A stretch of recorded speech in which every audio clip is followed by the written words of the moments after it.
Hi guys, today we'll be talking about Sky Eden due to popular demand and request for review on it. And also I think maybe some of them urgent because suddenly the balloting has been brought forward to tomorrow. And so anyway, let's see. Disclaimer, whatever I share today just based on my own point of view and my own interpretation of data. So make sure you do your due diligence and make your choices accordingly lah. Okay, it's just some key info about Sky Eden at Bedok. Okay, let's see. The land size is about 44,000 square feet, which is not big at all compared to quite some of the other developments. And also key thing is you've got 150 units and TOP date is roughly 227, 226 if you are fast. There are a few commercial units down there also.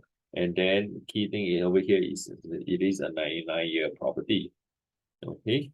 And unit mix, you can see most of it is skewed more towards these three types over here, 2 bedroom and also the 3 bedders. So it's more of like a own stay kind of development. And there is no 1 bedroom available. So that's why it's more like it's more targeted towards the kind of like a Bedok, those who really want to stay in the Bedok sort of audience lah. Quick glance of the site plan. I'm not too into it, as you know, for those of you who've been watching my video series, I'm not too particular in what I call the micros. So yep, this pretty much this you don't really have a lot of facilities due to the very, very small land size. And then let's see.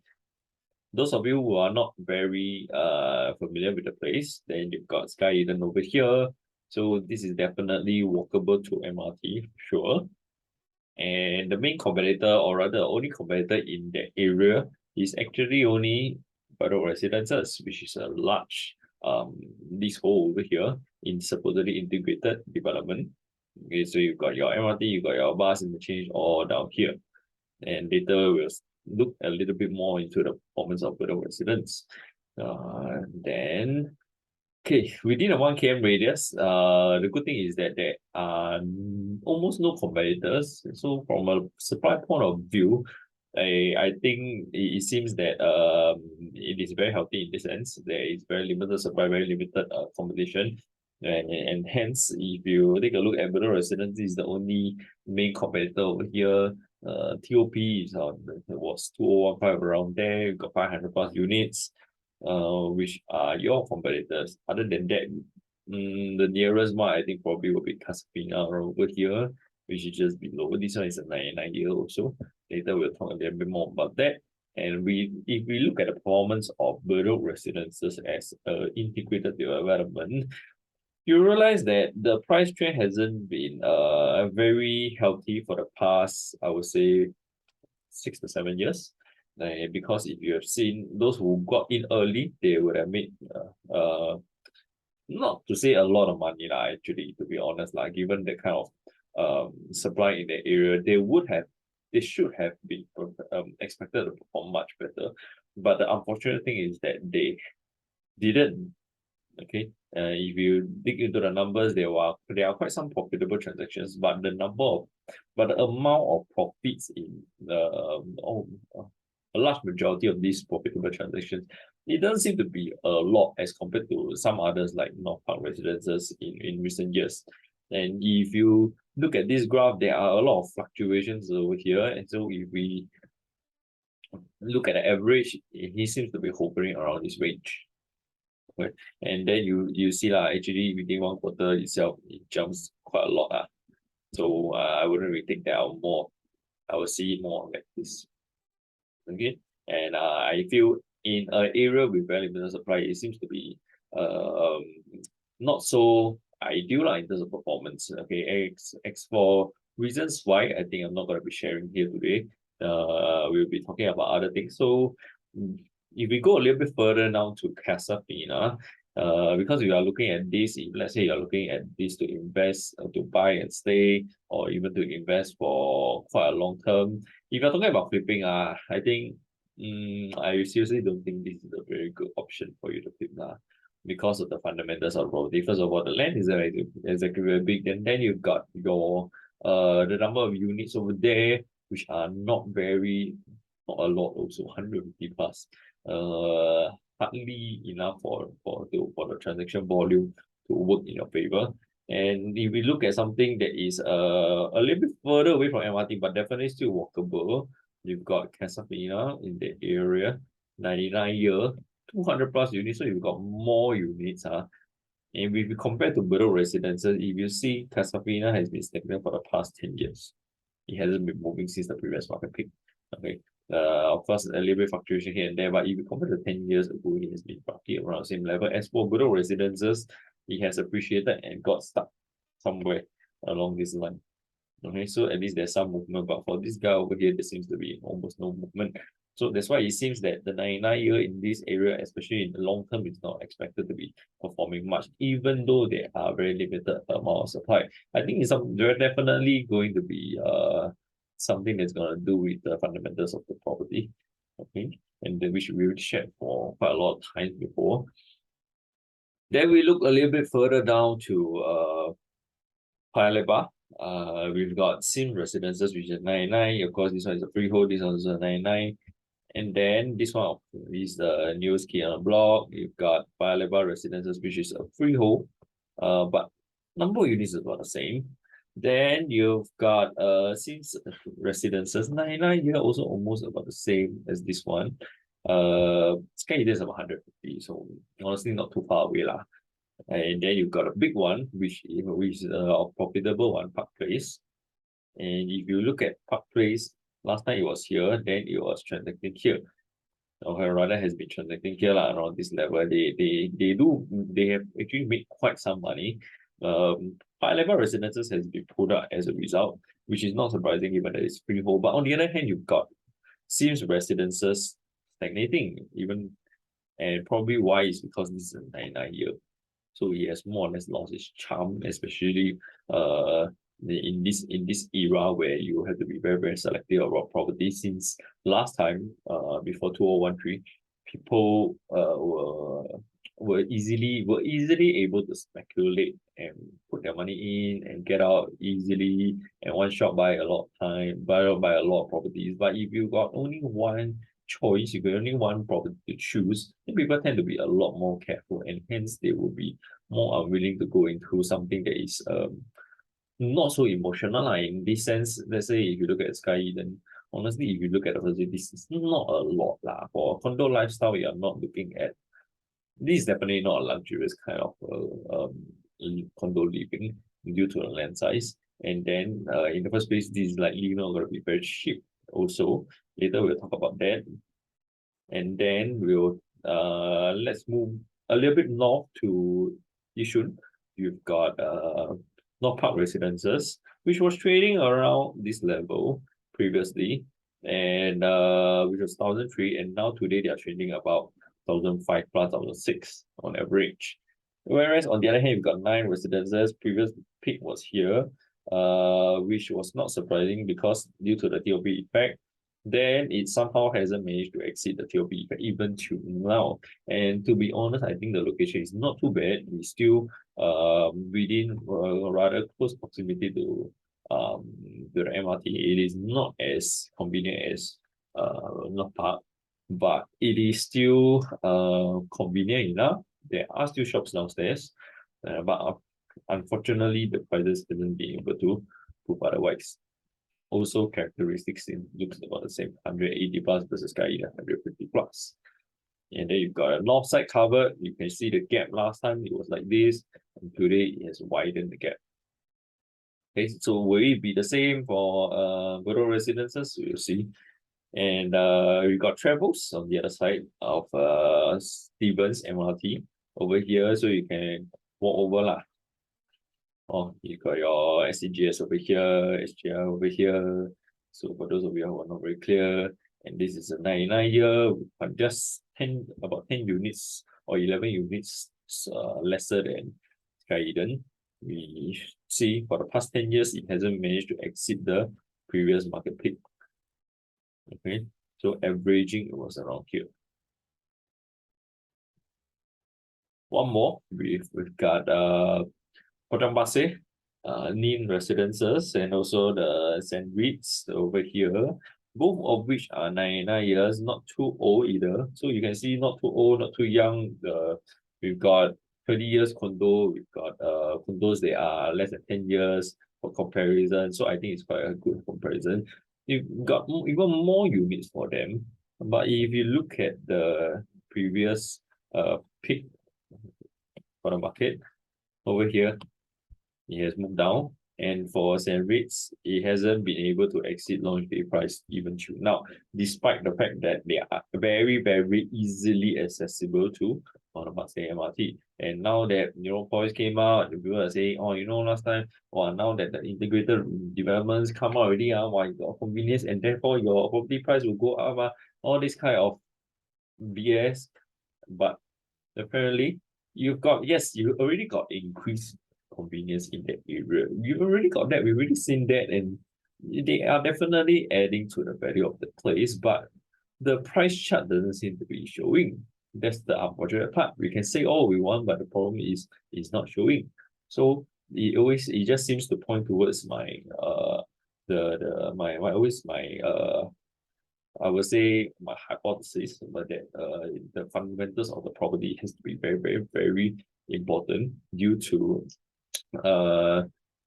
you have to think about it. If you are a buyer and you're looking at this kind of 99 year, where there are not full-fledged kind of condo facilities, is you don't really feel luxurious, will you be willing to spend more money to buy a used unit before? Because we are talking about today, you want to enter is easy because you're the one that decides. But if you're talking about exiting, which I think a lot of you are thinking about, because the reason they come to this YouTube channel, is because you're worried about it. You're worried about whether you're going to lose money in the short term, mid term, long term.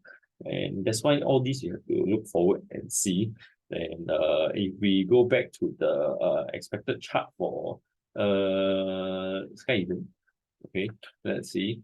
Or before that, let's just move on to the price matrix example. So we've got a little bit of price matrix over here. They are indicative already here for the different unit types.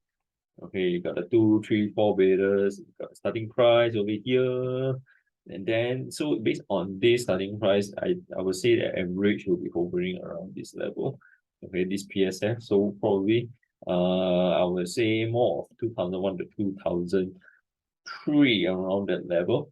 For majority of the units. And if we are looking about 2002 to 2003, and we go all the way back to, let's see, Bedok Residences and Casablanca in the area, which are your main competitors if you decide to choose Sky Eden. These guys are transacting at 1,500. Okay, I think not even 1,530 lah. Okay, they are going about 1,500. And the thing is, if today you are entering at 2002 to 2003, and next time it will be done in maybe about 2026, 10-year condo, but you are talking about a price gap difference of maybe 700 to 800 PSF, because you are definitely way above. You're talking about 2002 to 2003 PSF for Sky Eden. Yeah, trading around this level as compared to these guys over here. So is that too big a gap? And is there enough emotional factor to tempt people to look at your Sky Eden instead of Bedok Residences, even though they may be old, but these guys are integrated? Okay. You see where I'm coming from? I think that is the worry over here. So if I were you, I wouldn't be putting my money to this development. I think there are better choices out there. Not many, but there are definitely better choices out there. For those of you who just want to jump in, and think that MRT confirm make money, because you got the amenities, you got integrated development, you got bus interchange, you got everything you need at Bedok, this is the best already, this is the new and the best one. Then you'll be like these people, because we already know, you already seen for yourself just now, that not all MRT projects will make money. You have to be very careful about what you select, and just because whatever you say, whatever you've learned since young, or whatever you like, the convenience, always remember you are not the only kind of buyers. You may fine, MRT is very important, but there are families who do not want to have MRT because they drive their kids to school and they do not bother too much. If not, then we will not be looking at a lot of not even near MRT projects that are already making a hell lot of money.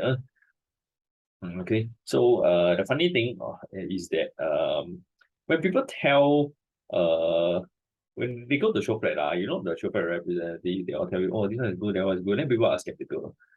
So when they come to me and I say this one is not good, and then the funny thing is they started defending the development because they are looking for people to give them affirmation. They are looking for people to tell them, hey, I want to look for yes men, maybe like the ruling party, but the problem is when you're looking for a yes man, then I think this is not the right channel for you. I think this is a so-called a channel of truth.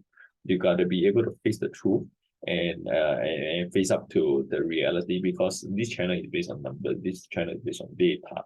So if you want to be a logical investor, you want to be staying on the right track to minimize your risk. I'm not saying that whatever I say in this channel, confirm bloodshot will make money. But in investment, there is no such thing as confirm bloodshot make money. Even a CPF OA, at the end of the day, is not going to stay always at 2.5%. Yes, it's been staying that way forever, since forever, but is it going to stay there really forever? Even the government says no. Is the SA going to stay at 4% forever? Maybe, probably not.